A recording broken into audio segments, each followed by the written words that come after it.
2020, a couple of parents shared a heartbreaking story about their daughter in the media. Their daughter, Kayla Mueller, was a young woman from Arizona who was a member of United Christian Ministries, an organization dedicated to charitable work on college campuses worldwide.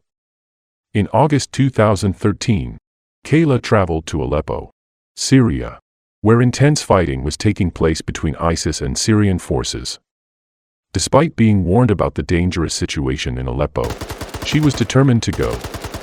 Tragically, shortly after entering Aleppo, Kayla was captured by ISIS militants. As a Western hostage, she was subjected to special confinement, with reports indicating that she was raped and forced to marry ISIS leader Abu Bakr al-Baghdadi. Upon learning of Kayla's capture, her parents hoped for the U.S. government to rescue their daughter. In July 2014, following intelligence on the location where Kayla was held captive, the U.S. military initiated a rescue operation. Special forces conducted a raid on an abandoned oil refinery near Raqqa, aiming to save Western hostages, including Kayla. However, upon reaching the target, they discovered it to be empty. Nevertheless, they found writings on the walls and strands of hair in the room, and through DNA analysis, it was confirmed that Kayla had indeed been held there but had been moved by ISIS. Later, Fox News reporter Catherine Herridge received information from an anonymous source and reported that in May 2014, the U.S. intelligence community had received information about the hostages being held at the refinery and had jointly developed a rescue plan with the military. However, instead of immediately approving the rescue mission, the White House requested further intelligence confirmation. It was only 7 weeks later that the order was given to proceed with the rescue operation. Still, by then, Kayla and the other hostages had been relocated, leading to a missed opportunity by U.S. Special Forces. On February 6, 2015, ISIS's social media released a statement claiming that Kayla Mueller had died in a Western coalition airstrike. Later, intelligence agencies confirmed Kayla's death, but the exact cause, whether it was due to the coalition airstrike or another reason, remained unverified. Subsequent intelligence indicated that Kayla had been executed under Baghdadi's orders. The U.S. government holds ISIS and Baghdadi responsible for Kayla Mueller's death. Her tragic fate was just one of many reasons that fueled the U.S. government's pursuit of the ISIS leadership. Baghdadi. Born in Samarra, Baghdadi obtained a graduate degree in Islamic theology in the late 1990s. After the U.S. invasion of Iraq in March 2003, he joined the Salafi jihadist insurgency and was detained at the U.S. Camp Bucca in 2004, along with other al-Qaeda commanders. It was there he became involved with the Iraqi branch of al-Qaeda and rose through the ranks, eventually becoming the leader of the al-Qaeda of Iraq in 2010. During this time, the group reorganized and rebranded itself as the Islamic State of Iraq and Syria. In June 2014, the group permanently split from al-Qaeda, renaming itself the Islamic State and declaring itself a caliphate. Baghdadi was chosen as the caliph by the Shura Council. ISIS became notorious for its swift attacks against enemies and its brutal rule in the territories it occupied. At its peak, it controlled large swathes of Iraq and Syria, and its practice of publicly executing opponents and sharing videos on social media became widely known. With the help of Iraqi and Kurdish intelligence sources, U.S. intelligence agencies obtained the specific location where Baghdadi was hiding. After an extended period of surveillance, the U.S. confirmed the accuracy of the intelligence. On October 26, 2019, the U.S. military launched an operation codenamed Kayla Mueller.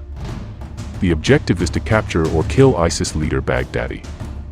Ground operations were executed by the U.S. Army's Delta Force and the 75th Ranger Regiment, the 160th Special Operations Aviation Regiment, and other units from the U.S. Air Force were responsible for transportation and aerial support.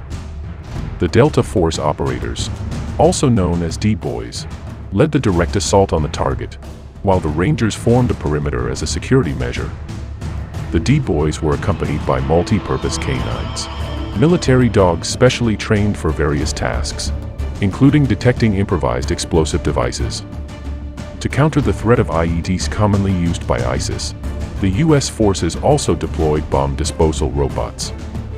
An airborne fleet of 8 helicopters, including MH-60 Black Hawks and MH-47 Chinooks, conducted the transportation mission. The U.S. Army also dispatched several Apache attack helicopters for aerial cover. Over the target area, MQ-1 Predator drones operated by the U.S. Air Force provided tactical reconnaissance support. These drones were armed with Hellfire missiles, ready to provide firepower support to the assault team. Additionally, F-22 Raptors were deployed as air cover to neutralize any potential airborne threats. F-15E Strike Eagles carrying 2,000-pound JDAM bombs were on standby for striking ground targets and destroy the target building after the mission completion. At a higher altitude, an RQ-4 Global Hawk was responsible for providing intelligence and control support, with real-time battlefield information being transmitted to the War Room in Washington, D.C. The helicopter fleet took off from the Assad Air Base in Iraq and headed towards the target area.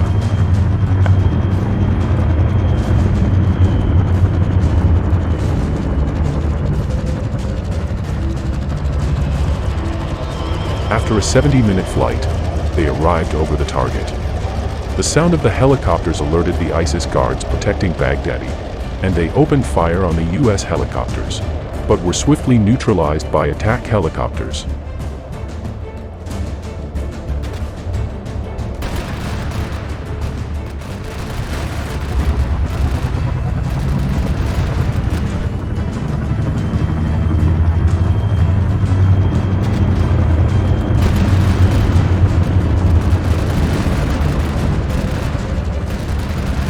The helicopters deployed the U.S. assault team, while the Rangers established a security perimeter. The Delta Force operators landed outside the compound where Baghdadi resided, and formed a tactical formation to approach and surround the compound.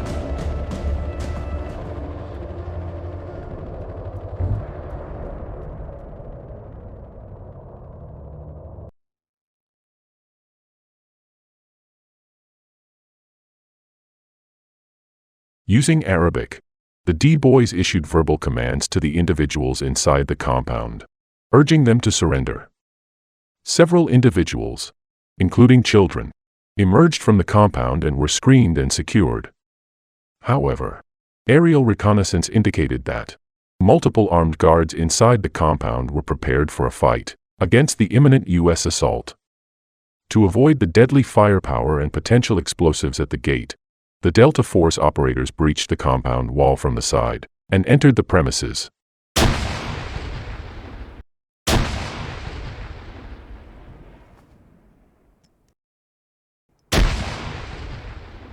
Inside the compound, the ISIS guards were swiftly eliminated.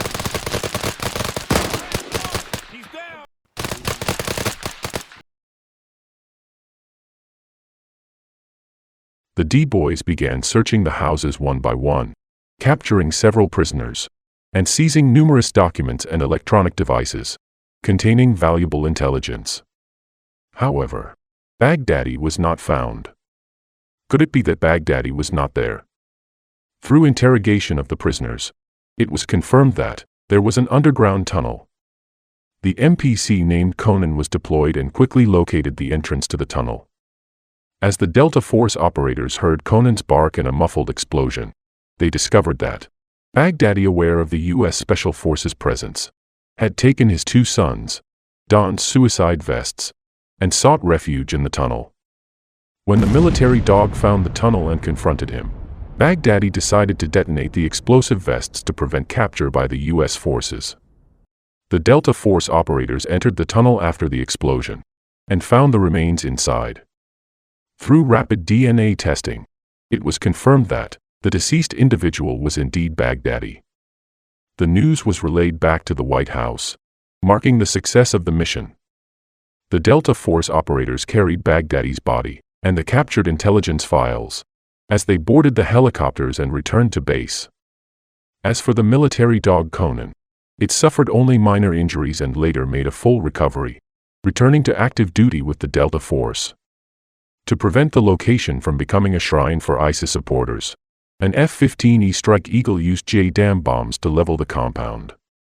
Baghdadi's body, on the other hand, was reportedly given an Islamic burial at a secret location in the sea by the U.S. Navy. Although the Islamic State suffered significant defeats and lost the majority of the occupied territories due to the joint military operations of multiple countries, including the United States and Russia, it did not completely disappear. They elected a new leader and began new activities in several regions, including Africa and Afghanistan. At least, Kayla Mueller's parents can find some solace in the fact that their daughter's revenge has been avenged.